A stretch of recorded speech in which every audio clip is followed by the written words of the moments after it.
I posted a video detailing my birth plan and what I expected to go on during my labor, and I wanted to give you guys an update on how that birth plan completely fell apart. I'm a very easygoing person, so I kind of expected some things to change, but I will let you know that my birth plan pretty much didn't go the way I thought it would, which honestly worked out for the best. So I was in labor for a total of 10 hours, from 8 to about 6 o'clock in the morning.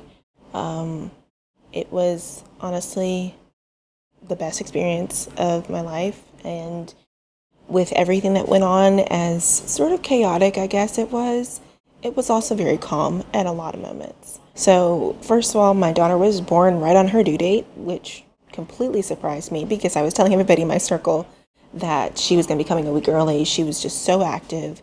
There was no way that she was not going to come a week or there's no way she's going to come after or on her due date. Plus the chance of her actually being born on her due date is so rare. I think it's like a 5% chance that babies are born on their due date. But that's the card I was dealt, and honestly, I think it worked out for the best. It's a great story, but I swear at the time it cost me a lot of stress because that day that I actually went into labor, I actually scheduled, I had an appointment with my OBGYN, and they actually said, okay, we're going to be scheduling that induction. So I was really stressed, and I really did not want to be induced. I remember I said I do not want to be induced, and thank God that was not the case. I will say a part of it, that day I got my appointment, or that day I had my appointment, was also the day I got a membrane sweep. That might have contributed to it, but I honestly don't think so because I ended up going to see an acupuncturist to help me kind of go into labor. That's a little bit of a controversial thing, but I think that was pretty much the main factor that definitely helped put me into labor. So one thing that I really wanted to discuss with my birth plan, the highlighted part, was the fact that if you guys had watched my last video, had said that I really wanted to go natural, and I actually didn't end up going natural. I held out for as long as I could, and honestly, I was not built for it. And I think it's because there was a lot of stress. I didn't know exactly what to expect in labor, and I think that was contributing to most of the contractions being as painful as they were, and just me not being able to ride it out the way I wanted it to. But now that I know what to expect, now that I know that everything was fine, I do kind of want to try to withstand that a little bit better in the next pregnancy. See if I can try and finish this video without her waking up. So yeah, I would like to try and go natural in the next pregnancy, but we will see. Kind of just depend on how I feel, but I will say my experience with epidural was honestly great. I'll go and do like a whole timeline of how my labor process went. But my experience with epidural overall was great. I had really communicative doctor that administered the epidural. And luckily I was in between contractions when they did administer it, because I don't know if you guys are familiar with epidural, but they have you sit up on the side of the bed with your back, or with you kind of like hunched over, and you have to be completely still. Even if you're going through a contraction, you have to be completely still. I hear some anesthesiologists like to wait in between contractions. Unfortunately, my doctor was not one of those. He just kind of went through it. But luckily, like I said, I was in the middle of contraction while he was administering it, so it worked out fine. Other than that, pretty much is easy. And then a few hours later, I ended up delivering my baby girl. Only pushed for 30 minutes, so it was a breeze, somewhat. But I will say it was a lot easier than what I expected, and a lot more calm than I had expected. So I was expecting to be pushing for an hour, but she slid right out, only pushed for 30 minutes and was done. I didn't tear, I think they said like a scratch is what it looked like, but didn't tear, didn't do anything like that. So I was very blessed to have a fairly easy delivery. So yeah, Now, going back to the timeline of how everything happened, like I said, I was in labor for about 10 hours. So I went into labor around like 8:40 at night. Um, I remember lying down on this couch actually and settling down to take a nap and literally woke up and it felt like somebody had snapped a rubber band. It sounded like somebody had popped a rubber band like under my dress. And then I felt a gush of warm water down my legs, and I was like, oh my God. And I'm like cuddling my husband. I was like, Scotty, you might want to get up. Like, hey, my water's broken. Let's go. So we got up, and actually, the craziest part about it was that my parents were actually on the way to visit. I had called my mom the day before this and was kind of freaking out because she still was not here yet, and I was just getting really overwhelmed with wanting to be in labor, wanting to meet her daughter, and then having to schedule the induction was really kind of getting to me as well. Oh, sorry, girl. Having to schedule the induction was also getting to me as well. So I just really did not feel the best at the time. And like I said, my parents are coming up. So they were actually about 30 minutes out when my water had broken. So I called my mom, let her know, and I was like, hey, by the time you get here, we're probably going to be setting up to leave to go to the hospital. So just be aware of that. I labored at home for about an hour and a half. We left for the hospital around 10 o'clock. Got there, checked in.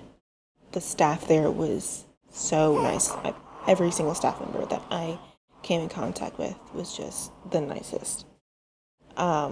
They were the sweetest, the most kind, the most communicative as well, which made the birthing process, the laboring process, just so much more freeing and enjoyable, as much as it could be. So I told the staff members my birth plan, how I want to go natural for as long as I can withstand, and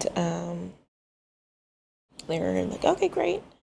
After I got over there, they switched me to another nurse, and the other nurse was probably the sweetest of all. She was helping me through everything. When it came to asking for the epidural, she was guiding me through that. Also helped me rearrange me, put the peanut ball between my legs.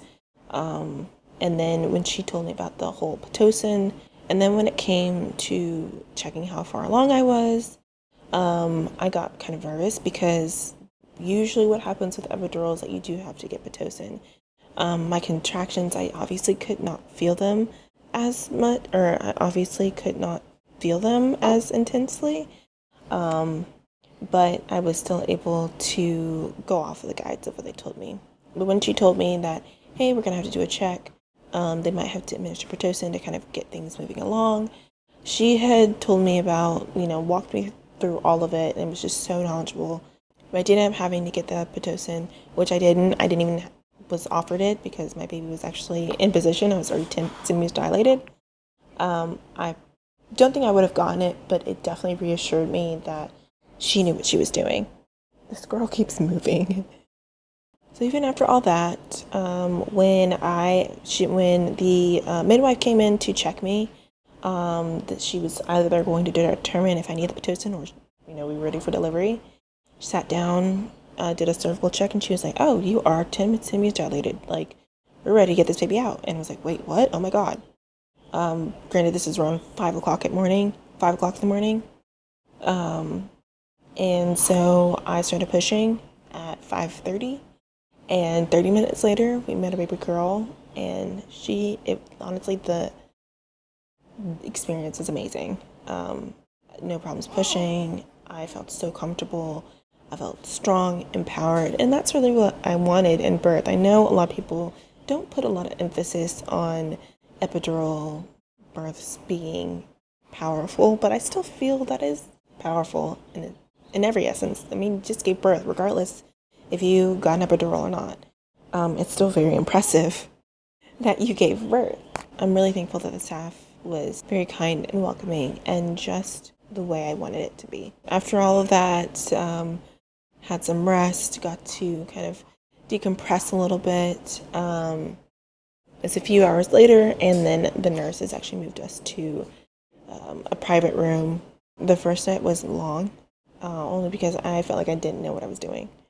When I first started breastfeeding, it was a little painful. I was actually doing the cradle hold, and I wasn't holding her quite correctly, and it felt like I kept missing the lactation consultants.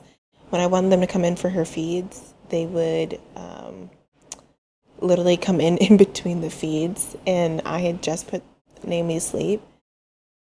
They would come in between feeds, and I had just put my girl to sleep, and it was really frustrating, I think, a little bit, because I know I did call them about twice to see if I could see them, and they were, obviously visiting, but it did take some time for them to get to me, which I'm not mad at. They did eventually come to me, but it was like they were still very, very helpful. It just took some time. So I'll go over my breastfeeding journey in another video. But after I met with the lactation consultants, we were able to actually leave the hospital Friday afternoon. So she was born on a Thursday morning. So she was born Thursday morning at 6. And then we actually left the hospital around 1 o'clock on Friday. So that is pretty much my labor and delivery story. I love the staff that took care of us, and I'm really glad that this journey was pretty much exactly the way I wanted it to be. It was very easygoing, very relaxed. We didn't have any complications, but I'm glad, but also very blessed. So let me know if you guys have any questions in the comments, or if there's anything that you'd like for me to go into further detail on. But I figured this would be a great documentation.